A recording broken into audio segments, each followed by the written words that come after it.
जगज्जाड्यविनाशकं जमदग्निं परं ज्योतिस्तं वन्दे जलशायिनं चतुर्भुजं चिदानन्दं मल्लचाणूरमर्दनं चराचरगुरुं देवं तं वन्दे चक्रपाणिनं श्रियकरं श्रियोनाथं श्रीधरं श्रीवरप्रदं श्रीवत्सलधरं सौम्यं तं वन्दे श्रीसुरेश्वरं योगीश्वरं यज्ञपतिं यशोदानन्ददायकं यमुनाजलकल्लोलं तं वन्दे यदुनायकं सालग्रामशिलशुद्धं शङ्खचक्रोपशोभितं सुरासुरैः सदा सेव्यं तं वन्दे साधुवल्लभं त्रिविक्रमं तपोमूर्तिं त्रिविधाघौघनाशनं त्रिस्थलं तीर्थराजेन्द्रं तं वन्दे तुलसीप्रियम् अनन्तमादिपुरुषम् अच्युतं च वरप्रदम् आनन्दं च सदानन्दं तं वन्दे चाघनाशनं लीलया धृतभूभारं लोकसत्त्वैकवन्दितं लोकेश्वरं च श्रीकान्तं तं वन्दे लक्ष्मणप्रियम् हरिं च हरिणाक्षं च हरिनाथं हरिप्रियं हलायुधसहायं च तं वन्दे हनुमत्पतिं हरिनामकृता माला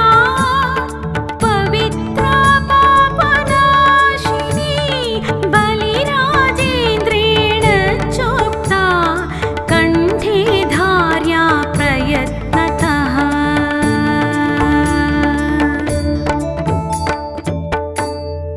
गोविन्दं गोकुलानन्दं गोपालं गोपीवल्लभं गोवर्धनोद्धरं धीरं तं वन्दे गोमतीप्रियं नारायणं निराकारं नरवीरं नरोत्तमं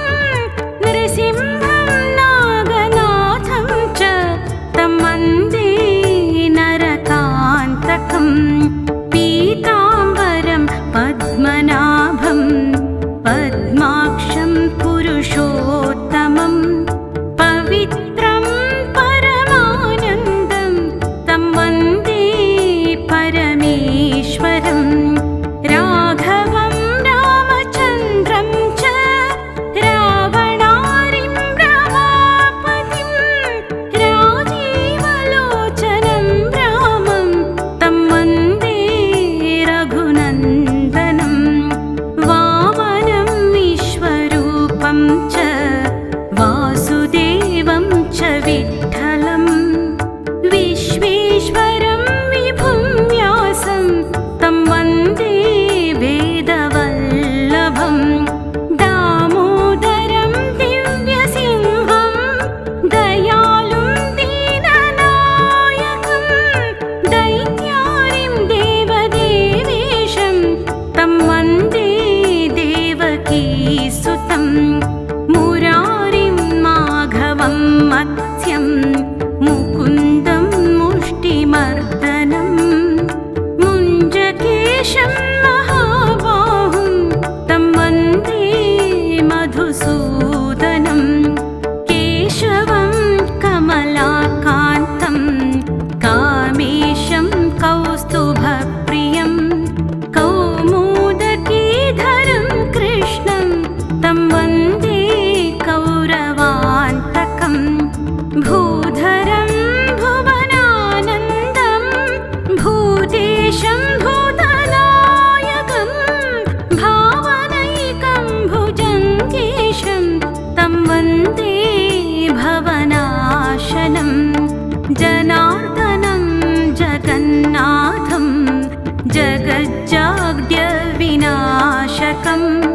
जमदग्निं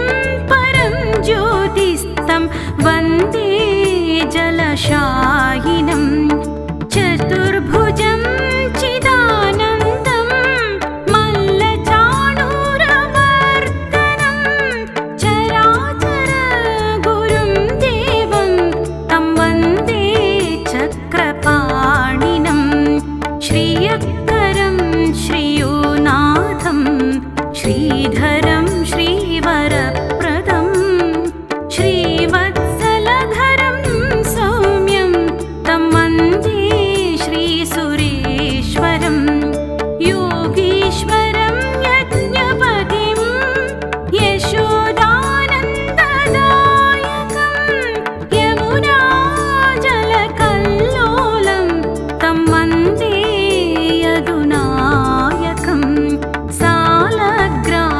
सालग्रामशिलशुद्धं शङ्खचक्रोपशोभितं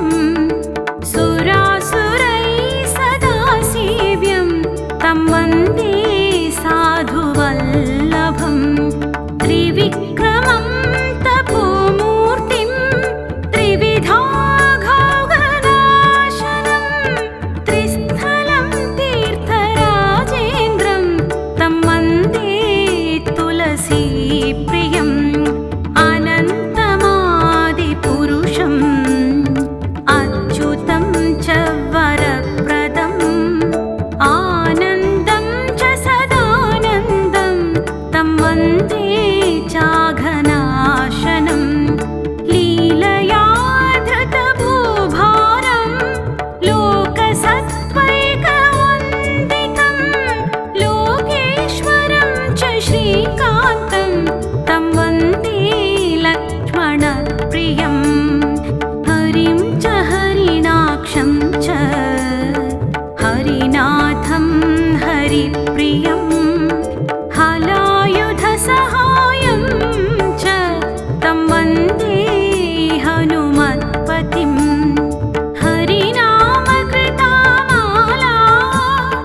पवित्रा पापनाशिनी बलिराजेन्द्रेण चोक्ता कण्ठे धार्या प्रयत्नतः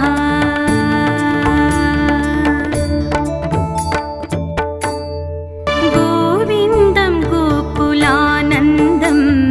गोपालं गोपीवल्लभं गोवर्धनोद्धरं धीरं तं वन्दे गोमतीप्रियं नारायणं निराकारं नरवीरं नरोत्तमं नृसिंहं नागनाथं च तं वन्दे नरकान्तकं पीताम्बरं पद्मनाभं पद्माक्षं पुरुषोत्तमं पवित्रं परमानन्दं तं वन्दे परमेश्वरं राघवं रामचन्द्रं च रावणारिं रमापतिं राजीवलोचनं रामं तं वन्दे रघुनन्दनं वामनं विश्वरूपं च वासुदेवं च विठ्ठलं विश्वेश्वरं विभुं व्यासं तं वन्दे वेदवल्लभं दामोदरं दिव्यसिंहं दयालुं दीननायकं दैत्यारिं देवदेवेशं तं वन्दे देवकीसुतं मुरारिं माघवं मत्स्यं मुकुन्दं मुष्टिमर्दनं मुञ्जकेशं महाबाहुं तं वन्दे मधुसूदनं केशवं कमलाकान्तं कामेशं कौस्तुभप्रियं कौमुदकीधरं कृष्णं तं वन्दे कौरवान्तकं भूधरं भुवनानन्दं भूतेश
गोपालं गोपीवल्लभं